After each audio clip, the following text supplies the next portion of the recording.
हुई थी।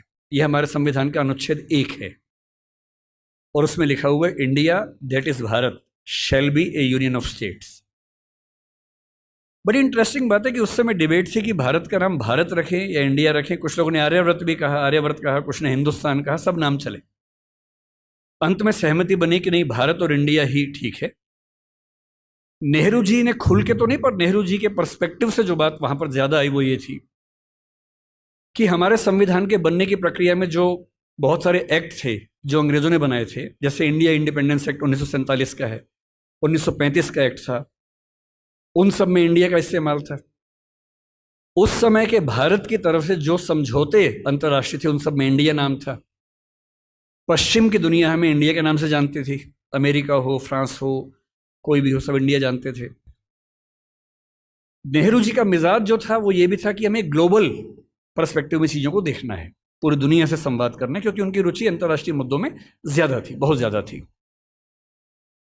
मेरे ख्याल से इन सब वजहों से तय हुआ कि हम अपना नाम इंडिया रखेंगे, पर इंडिया के बराबर महत्व भारत का भी रहेगा।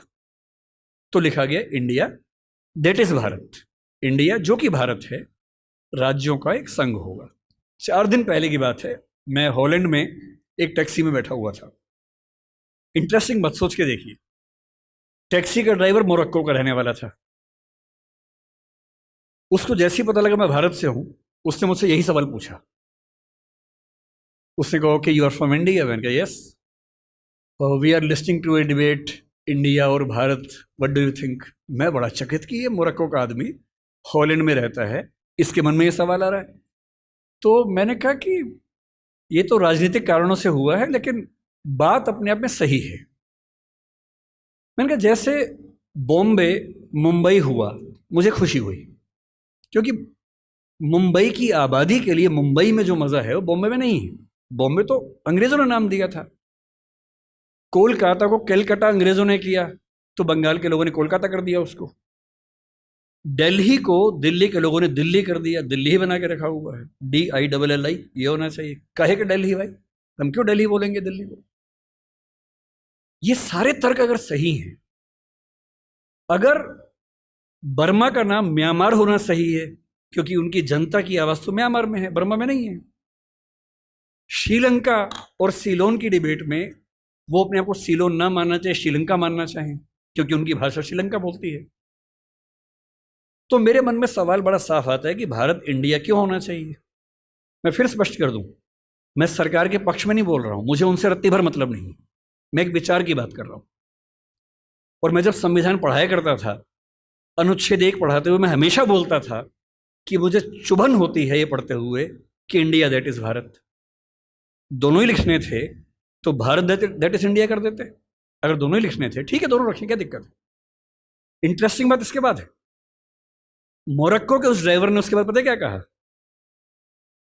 हिंदी में अगर बताऊं, बोले अच्छा अच्छा ये मामला है, अब समझ में आया। फिर बोले कि बड़ी इंटरेस्टिंग बात है, हमारा नाम मोरक्को पड़ गया फ्रेंच लोगों की वजह से। मोरक्को के लोग मोरक्को को मगरिब बोलते हैं। और जब मैं सऊदी अरबिया गया, सऊदी अरब के लोगों ने मुझसे पूछा कहां से आए हो, मैंने कहा मोरक्को। उन्होंने इस भाव से देखा कि मैं पागल हूं, बोले नहीं, मगरिब से आए हो। अगर मगरिब की आबादी खुद को मगरिब कह के खुश है, तो उसे फ्रेंच लोगों की वजह से मोरक्को क्यों कहा जाए? इंडिया शब्द वेस्ट ने दिया और बुरे भाव से दिया।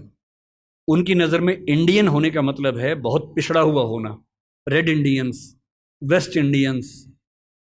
तो आज ये क्यों हुआ? मैं समझता हूं कि राजनीतिक निहितार्थ है, और उस राजनीति में मेरी रुचि जरा सी भी नहीं है। लेकिन ये आज हो या कभी भी हो, मैं इस पक्ष में हूं कि देश का नाम देश की भाषा में होना चाहिए, और देश की भाषा भारत के पक्ष में है। आप इंडिया भी रख लीजिए, इंडिया दैट इज भारत के बदले भारत दैट इज इंडिया मेरी पहली पसंद होगी। मुझे इंडिया से दिक्कत नहीं है, पर भारत मेरी पहली मोहब्बत है।